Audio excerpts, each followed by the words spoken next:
and log in your CPD. There would be CPD questions available. As we come back, we now go forward to ethics for accountants, and this session is presented by Mario Fazekas, and he is a certified fraud examiner, and specifically he will be dealing with why do good people sometimes do bad things. Thank you, Mario.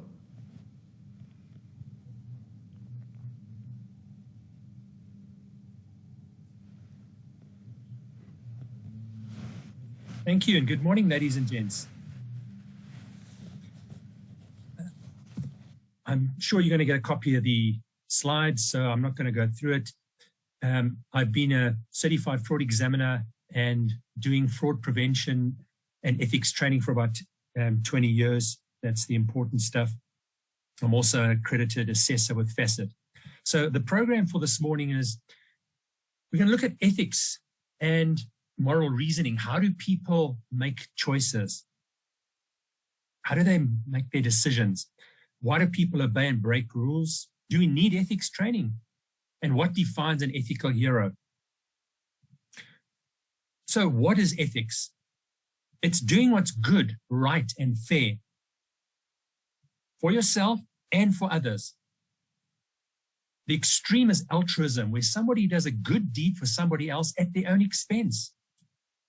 Very seldom do we see that nowadays. So I'm going to give you a hypothetical scenario in moral reasoning. That is the trolley car in the Kruger National Park at Skukuza. Those of you that like going to the bush like I do, you will recognize that bridge. It's the Shalati Bridge over the Sabi River in Skukuza Camp. And that is a little tram car that when it's flooding, they would take people across the bridge to the other side, which is Sabi Sands, so people could get to the airport due to the floods. So here's the scenario. That trolley car is out of control. The brakes have failed. It's racing down the tracks. You're the person in yellow. Now, the tracks split, and on the one side of the tracks, there are 5 people. And on the other side of the track, there is 1 person. They are working. You are about 700, 800 meters away. They are working heads down. They can't hear you. They can't see you. So basically, you've got 5 seconds to decide what are you going to do. And if you do nothing, if you leave it as is, you just stand there and watch, the trolley car is going to hit 5 people and most probably kill them.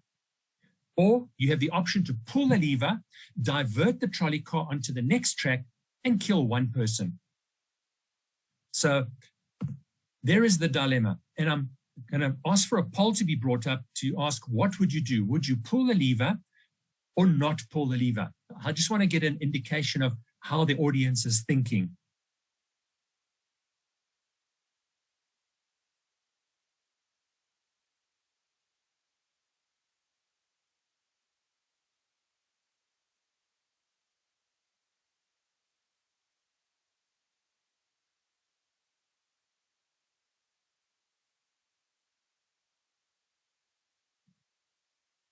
I'm hoping you can all see the poll.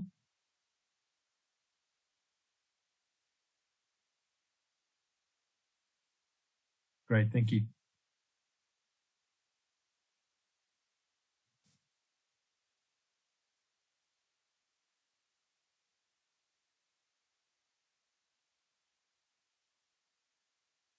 I'm going to give it a few more seconds.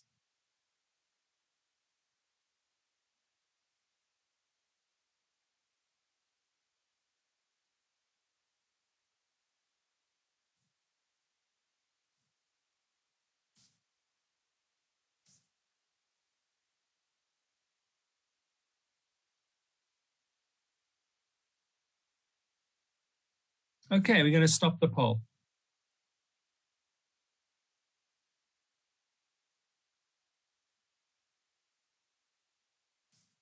So the majority of people,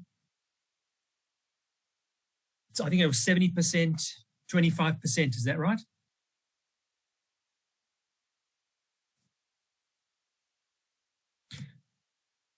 Majority would pull the lever. Let's save 5 people and sacrifice 1. So those of you that said you would pull the lever, which is the majority, is what's called teleological ethics. Another word for it is utilitarianism. We do what's best for the majority. It sounds noble. The majority are going to benefit. So this is a theory that comes from England, from a guy called Jeremy Bentham. Those of you that said, no, I'm not going to do nothing, because if I pull the lever, I'm responsible for that one person's death. And wrong is wrong. So that's called deontology or Kantian ethics, because it comes from a man called Immanuel Kant in Germany. So utilitarianism is moral relativism. It's all relative. The more people we can save, the better it is to do this thing. And Kantian ethics says wrong is wrong. It's moral absolutism. If the law says no, it's no. If the law says yes, it's yes. Let's take Nazi Germany. The law was kill people that are different to us. The law says. So when I do my face-to-face training, I normally get a few people that ask certain questions like, who are those people on the tracks? Oh, that is your family. That's not going to change what you're going to do. If on the one side is your family or your son or your daughter or your husband or your mother-in-law, it will most probably change what you said. So very important. You know, it's utilitarianism goes so far as to say that if there are 4 people in hospital, they are all sick and they need body parts, it's okay to sacrifice one person so that those 4 can live, as long as that person's not me, as long as it's somebody else, as long as it's a stranger. So those are the type of things that affect our moral reasoning. So luckily, there's another key moral way of thinking, which is called virtue ethics, which comes from Aristotle. And he says, virtue ethics is basically honing your habits, trying to be honest, brave, just, generous. So it's called muscle memory. The more we try to be a good person, the better we become at it. It's like anything in life. So you've got your 2 extremes, utilitarianism, and you've got Kantian ethics. In the middle, luckily, we've got virtue ethics. But what I'm going to show you during this session is that most business decisions are based on utilitarianism or Kantian ethics. And that's why we've got so many problems, ladies and gents. So why do people obey or break laws and rules? What influences their moral reasoning? Well, Time magazine had a very good article on comparing Mahatma Gandhi to Adolf Hitler. And they were saying, what turns an ordinary person evil? Because at the end of the day, it's ordinary people. They're not psychopaths. And there are some of the reasons. Diffusion of responsibility. I'm not responsible for those people. Obedience to authority. That's a big one, ladies and gents. My boss told me to do it. Moral disengagement. You see what people do. Or the last one, being anonymous. Look at the things people say on social media. I cringe when I see some of these posts, ladies and gents. You must have seen some of them. They would never say these things face to face, but they say it because, hey, I'm anonymous. It's like road rage. I'm in my car. I'm surrounded by glass and aluminium and steel. So I have this extra confidence that I can do things to people when they drive past me. So I normally ask, what is the worst thing you've ever done? And then why did you do it? Those are the top 10 answers that I get consistently over the last 8 years that I've been doing this training. I felt peer pressure, pressure from my boss. A person in authority told me to do it. I had no choice. I wanted revenge. I was angry. I was emotional. That's why we say, somebody makes you angry, don't answer on Facebook straight away. Wait a while. So let me show you what happens when somebody in authority tells you to do something and you do it. You may remember about 3 years ago, there was the Life Esidimeni arbitration hearings. Nearly 2,000 mental health patients were transferred from life healthcare facilities where they were getting good treatment to NGOs because somebody in the Department of Health saw an opportunity to make money. They realized that medical aids are paying millions a year to look after these people. And these people being mental health patients, they don't know where they are, what day of the week it is. Most of them, their families don't visit them, so we can abuse that situation. So let's transfer them out of the hospitals to NGOs that are run by our friends. And when the medical aid now pays out, our friend will split the money with us. Win-win. Except for the mental health patient, of course. 144 died. So I'm going to show you a short clip of Judge Moseneke asking the person in this department, why did you transfer these people? So here's her answer. And you were aware of the requirements in LR 122? Yes, Justice. And you had read them many times and you knew these were the requirements that had to be complied with before you would send patients to these NGOs. You Yes, knew Justice. that. And so too these guidelines. And is it your evidence that in fact, knowing all this, you nonetheless breached the law? I was instructed to do that, Justice. And why would you accept an order that requires you to act unlawfully? Justice, because of the issues at hand, Dr. Manamela said we have to do it because it's an instruction from above and all orders has to be carried out. Well, let's be a little dramatic about this. I instruct you to murder Advocate Groenewald. I now instruct you to rise from where you are and murder Advocate Groenewald. Are you obliged? What's your answer? Justice. No, Justice. I'm No, not you wouldn't do obliged it, to would you? that. Why wouldn't you do it? Because it's against the law to do that.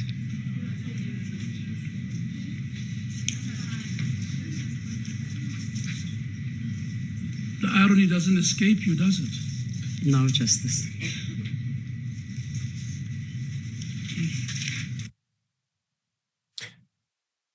Great, my boss, I knew it's wrong. I know people are going to suffer, but my boss told me to do it. So I'm okay.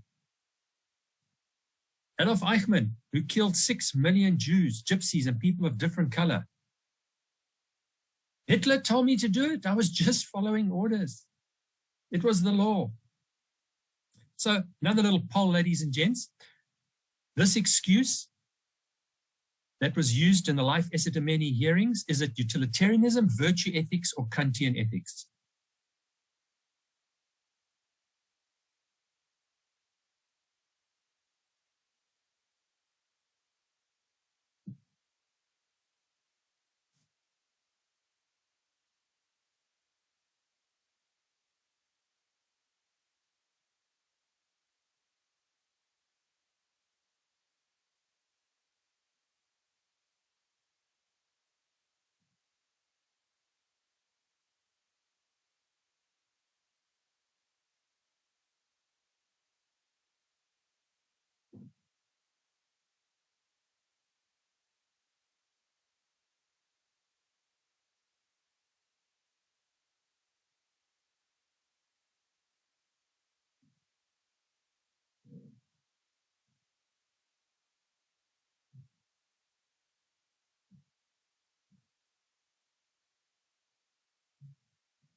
Okay, ladies and gents, we're going to stop the poll. 1/3 of you said Kantian ethics.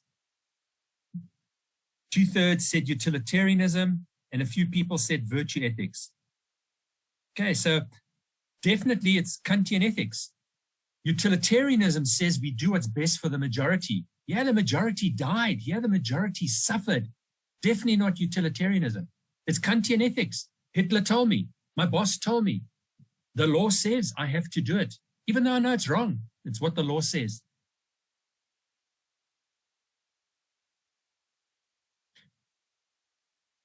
Do we need ethics training? You know, some people say to me, you know, you're wasting your time with this training. Either we're born ethical or we're not. And that's not the case, ladies and gents. Think of the training we've got in organizations. It's haphazard. It's now and again. It's boring. It doesn't mean anything. So, do we need ethics training? Well, yes, there are ethics classes. How's this? 60 students. That's 22% of the class. Caught cheating. What are they studying? Ethics. That's utilitarianism thinking. The end justifies the means. I need to pass at any case. And it just happens to be ethics class. Let's look at another scenario. Bad press around Ford South Africa with the Ford Cougar. 50 Cougars, I think it was, in South Africa caught fire. You're driving along and your dashboard catches fire. Oh dear. Does the car come with a free fire extinguisher? One person died, and Ford dragged its heels over resolving this. And it was a lot of bad publicity. What a lot of people don't know, this is not the first time this has happened to Ford. If we go back to the 1970s, there was the Ford Pinto, very badly designed car, unlike most of the other Fords. It had the fuel tank behind the bumper, the rear bumper. Now, come on, ladies and gents. The fuel tank behind the bumper, so anybody that hits you from behind, it's kaboom. So did they know this? Yes, of course, because you test the cars. So let's have a look at what the test shows us. Lucky those are test crash dummies in the car. You'll see all the petrol coming out.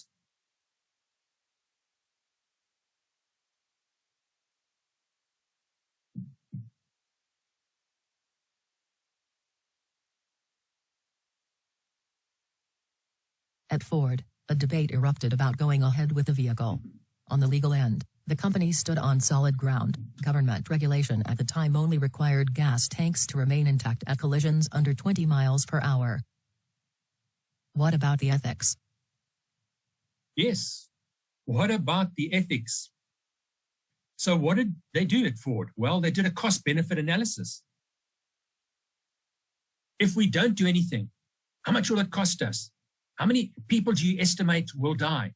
So they estimated about 200 deaths, 200 injuries, and about 2,000 burnt-out cars. And then if we have to pay out all these people, 49 million. That's what one life was worth then, ladies and gents, $200,000.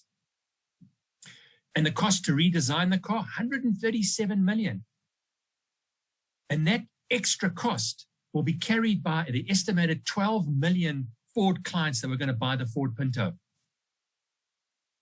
So what they're doing, they're comparing 200 deaths and 200 injuries, so 400 people suffering versus 12 million people suffering because they're going to have to pay more. So if you wanted to guess, I don't think it's difficult to see which way they went. They said, let's go the 49 million route because it's only 400 people that are going to be suffering and we're going to save 12 million from suffering. That's what a few of the victims look like that survived these crashes. Remember, the people that were worse off were the ones behind because those flames came back. So if you were in a car and you hit the Ford Pinto, you're the one that's going to be worse off, not the driver of the Pinto. He'll also be hurt, but not as badly as you. So another little poll. What was that ethical thinking? Was it utilitarianism, virtue ethics, or Kantian ethics?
Okay, ladies and gents, we're going to stop the poll there. So we're looking at about 80% choosing utilitarianism, 11% choosing Kantian ethics, 7% virtue. Okay, the correct answer is utilitarianism. Well done, those of you that got it. Ford said, let's do what's best for the majority. We're helping 12 million people and only 400 are dying. But as long as it's not our friends and family in those 400 that are dying, we don't mind if it's strangers dying. At the end of the day, they used utilitarianism as an excuse. I think it was more greed and selfishness. Because what I think would happen, if they pushed up the price of the car, less people would buy it. And those directors would be less profitable and their bonuses wouldn't be as big. So that was, I think, the true reason, as opposed to saying, oh, let's look at utilitarianism. I think this sums it up. It's a quote from Jeffrey Skilling, the former CEO of Enron. He went to jail for 18 years, ladies and gents. He came out 2 years ago. I wonder if he still believes in that saying of his.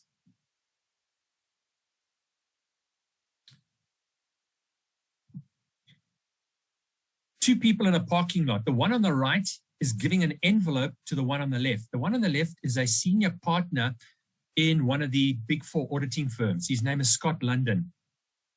Basically what he did, he did insider trading. He gave confidential information to a friend.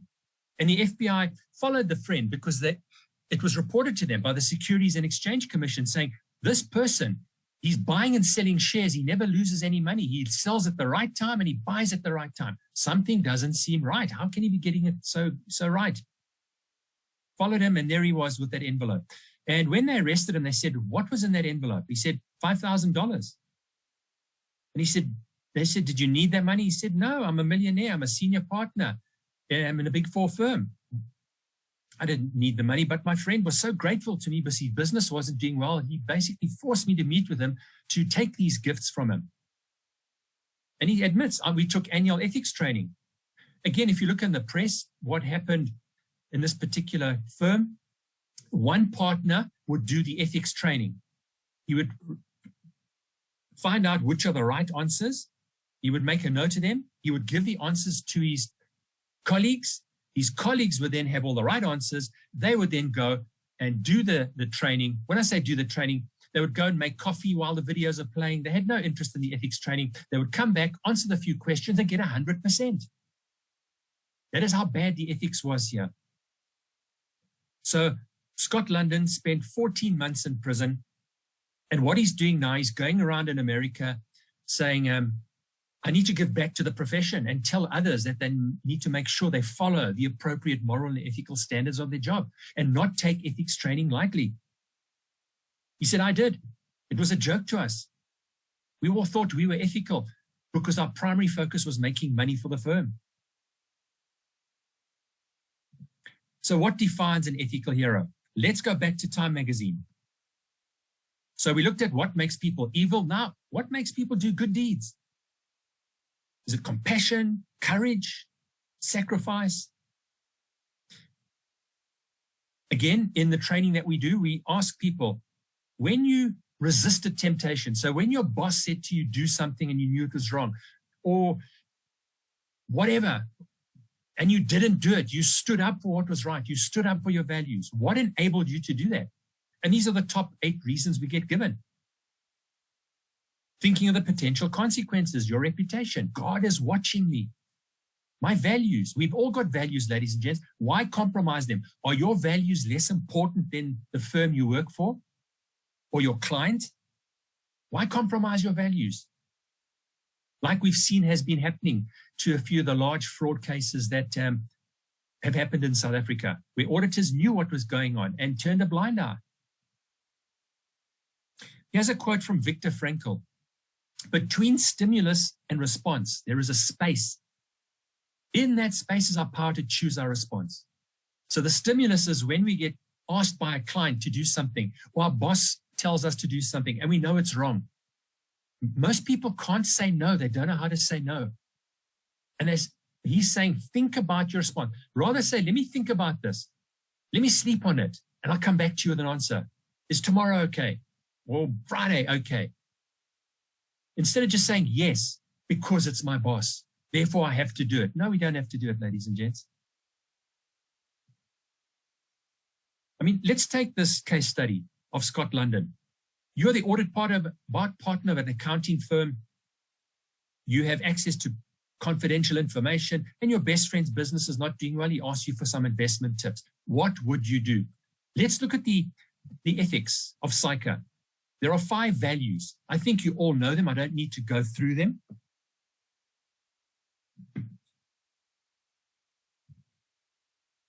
If we plot them, would it have an impact on your integrity? Of course, your obligation is to maintain confidentiality. You're a senior partner. You don't go and tell people what your clients are doing so they can buy their shares. Would it impact your objectivity? Yes, allowing a personal relationship to influence our ethical and legal responsibilities. Confidentiality, obviously. Competency. We have a duty to act diligently in accordance with professional standards. And in terms of professional behavior, if we did this, we could risk losing our job and go to jail, which is exactly what happened to him. So you don't have to be extra intelligent, ladies and gents, to realize that we are contravening all 5 values of SAICA. So this quote from Mary Gentile, instead of asking what is the right thing to do, because in most cases we know what the right thing to do is. Once we know what the right thing to do is, how do you get it done? And she's written a book, Giving Voice to Your Values. And there are 7 pillars. Appeal to widely shared values. So, for example, try to appeal to honesty or respect or compassion. Believe you have a choice. A lot of people say, I had no choice. Why not? My boss told me to do it. We do have a choice, ladies and gents. Expect a values conflict. Not everybody's going to share the same values as yours. So you need to try and link those values to your firm's values or your client's values. What is your purpose? And, you know, are you the next Mother Teresa? Are you the next Albert Einstein? What is your purpose in life? Or is your purpose just to make money at any cost? Self-knowledge, build on your strengths. If you're not a face-to-face person, meaning you get emotional or teary, then rather don't have confrontation face-to-face. Do it via an SMS, WhatsApp, or an email. Practice, like when the guy's going to propose to the lady. He doesn't just say, oh, tomorrow's the day. No, he'll go and practice in front of the mirror. Get it right. He doesn't want to stutter and stumble. This is his big day. And then expect people are going to try and reason with you and rationalize with you and show you that their point of view is much better than yours. Anticipate what they're going to say and have your reasons ready. So you don't have to go and buy the book, ladies and gents. If you want more money, she gives a free course. It's a 4-week course with great videos. There is the URL if you would like to take the course. And if you miss any modules, she has it every 4 weeks. So in summary, they asked Scott London, why did you do it? Scott, you knew it was wrong. He said, I only thought we were of myself and the other individual. I didn't think of my firm's reputation, the accountancy profession's reputation, what my wife would have to go through because now her husband's gone to jail, what my kids would have to go through. So we need to think of those consequences.